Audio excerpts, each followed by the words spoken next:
فرید خان، جنہیں دنیا شیر شاہ سوری کے نام سے جانتی ہے، اب ہی نے سوری سلطنت کی بنیاد رکھی تھی۔ آپ کا تعلق ایک افغان قبیلے سے تھا۔ یہ قبیلہ رو کے علاقے میں مقیم تھا، جس زمانے میں بیصغیر پر سلطان بہلول لودھی کی حکومت تھی۔ اس زمانے میں شیر شاہ سوری کے دادا ابراہیم زو سے ہجرت کر کے برصغیر چلے آئے۔ ہندوستان میں 1486 عیسوی میں ان کے پوتے فرید خان شیر شاہ سوری پیدا ہوئے۔ اس کے بعد یہ لوگ نارنول میں رہے۔ نارنول سیالکوٹ سے 35 میل جنوب مشرق کی جانب واقع ہے۔ آج کل یہ قصبہ نارووال کہلاتا ہے۔ جب سلطان بہلول لودھی کا 1489 عیسوی میں انتقال ہو گیا تو ان کی تمام سلطنت ان کے بیٹے سکندر لودھی کے ہاتھ میں آ گئی۔ اسی دوران سور قبیلے کے ایک امیر کو جون پور کی حکومت ملی۔ فرید خان نے جب ہوش سنبھالا تو انہوں نے محسوس کیا کہ ان کی سوتیلی والدہ ان سے ناخوش رہتی ہے۔ انہوں نے صورتحال کو ناخوشگوار ہونے سے بچانے کے لیے جون پور چلے گئے، جہاں جمال خان حکمران تھے۔ جمال خان نے نوجوان فرید خان کو بڑی خوشی رہنے کی اجازت دے دی۔ اس زمانے میں جنپور علم فضل کی بلندیوں پر تھا۔ یہاں بڑے بڑے اہل علم حضرات موجود تھے۔ یہاں انہوں نے جون پور کے مشہور قاضی شہاب الدین سے الکافیہ فی النو پڑھی۔ فرید اپنے والد کی دعوت پر واپس چلے گئے، جہاں ان کے والد نے انہیں اپنی جاگیروں کا ناظم مقرر کیا۔ رجب 1526 عیسوی میں پانی پت کی جنگ چھڑ گئی۔ فرید خان اس وقت بہار کے حاکم نبہار خان کے ہاں ملازم تھے۔ سلطان محمد نے فرید خان کو اپنے چھوٹے بیٹے جلال خان کا اتالق بھی مقرر کر دیا۔ کچھ عرصے بعد سلطان محمد کا انتقال ہو گیا تو ان کے بیٹے جلال خان حکمران بنے۔ انہیں اپنی والدہ کی سرپرستی حاصل تھی، لیکن بہت جلد ان کا بھی انتقال ہو گیا۔ یوں بہار کی حکومت عملاً فرید خان کے ہاتھ میں آ گئی۔ کچھ عرصے کے بعد فرید خان نے پورے بہار کو فتح کر لیا۔ ظہیر الدین بابر نے 1530 عیسوی میں وفات پائی۔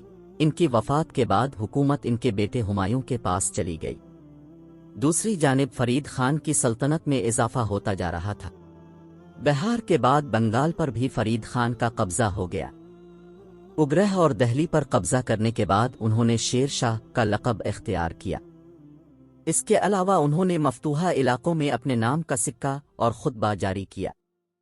اس سے قبل بہار کے قلعہ رہتاس سروم پر بھی شیر شاہ کا قبضہ ہو چکا تھا، جہاں راجہ ہری کشن کا قبضہ تھا۔ مئی 1540 عیسوی میں شیر شاہ کی حکومت بیصغیر کے بڑے حصے پر قائم ہو چکی تھی۔ اب شیر شاہ نے اپنی فوج کے ایک حصے کو نیلاب، دریائے اٹک جس کا پانی نیلگوں ہوتا ہے، کی طرف اور دوسرے حصے کو سندھ کی طرف روانہ کیا۔ اسی دوران شیر شاہ نے جہلم سے 12 میل مغرب میں واقع نمک کی کانوں کے علاقے نندنا اور ٹیلا بال ناتھ کے گرد و نواح کے علاقے کا جائزہ لیا۔ بہت تلاش اور غور و فکر کے بعد انہوں نے ایک جگہ منتخب کی اور وہاں قلعہ تعمیر کرنے کا حکم دیا۔ یہ قلعہ 1542 عیسوی میں تعمیر ہوا۔ اس قلعے کا مقصد سرکش گروہ کو قابو کرنا اور افغانستان سے آنے والے حملہ آوروں کی روک تھام تھا۔ اس کے لیے شیر شاہ نے جس جگہ کا انتخاب کیا وہ ان کی دانش مندی کو ظاہر کرتی ہے۔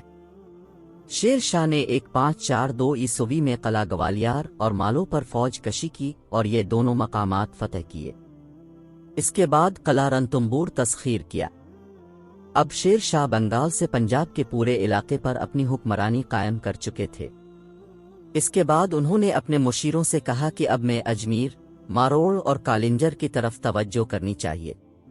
چنانچہ شیر شاہ کا لشکر ماروڑ کی جانب روانہ ہوا۔ ان دنوں ماروڑ، ناگور اور اجمیر پر ایک راجپوت مالدیو قابض تھا۔ اس کے پاس 50,000 سوار تھے۔ شیر شاہ کا اصول تھا کہ وہ رستے میں جہاں پڑاؤ ڈالتا وہاں خندقیں یا کچھ قلعہ تعمیر کرتا۔ شیر شاہ کا لشکر آخر کار جودھ پور اور ناگور کے حکمران راجہ مالدیو کے علاقے پر حملہ آور ہوا۔ اجمیر میں دونوں فوجوں کا آمنا سامنا ہوا۔ شیر شاہ نے ایسی جنگی چال چلی کہ مالدیو خوفزدہ ہو کر میدان جنگ سے بھاگ نکلا۔ صرف اس کے 2 سردار گوپا اور جیتا 8,000 کی فوج کے ساتھ میدان میں ڈٹے رہے۔ گوپا اور بیتا نے شیر شاہ کے لشکر پر شب خون مارنے کا فیصلہ کیا۔ شیر شاہی سمجھ گئے کہ ان کی نیت شب خون مارنے کی ہے۔ شیر شاہ نے حکم دیا کہ شام لشکر ہوتے ہی 2 یا 3 میل دور منتقل ہو جائے کیونکہ شام تک جیتا اور گوپا کے جاسوس یہاں موجود رہیں گے، پھر جا کر خبر دیں گے کہ لشکر یہیں ٹھہرا ہوا ہے۔ چنانچہ رات ہوتے ہی شیر شاہ کا لشکر دور منتقل ہو گیا۔ رات کو جب دشمن کے دستے شب خون مارنے نکلے تو راستہ بھول گئے۔ گویا اور بیتا کے لشکر ایک دوسرے سے بھر گئے۔ کئی گھنٹوں بعد دونوں لشکر یکجا ہونے میں کامیاب ہو گئے اور صبح صادق ہونے تک انہوں نے شیر شاہ کے لشکر کو ڈھونڈ نکالا۔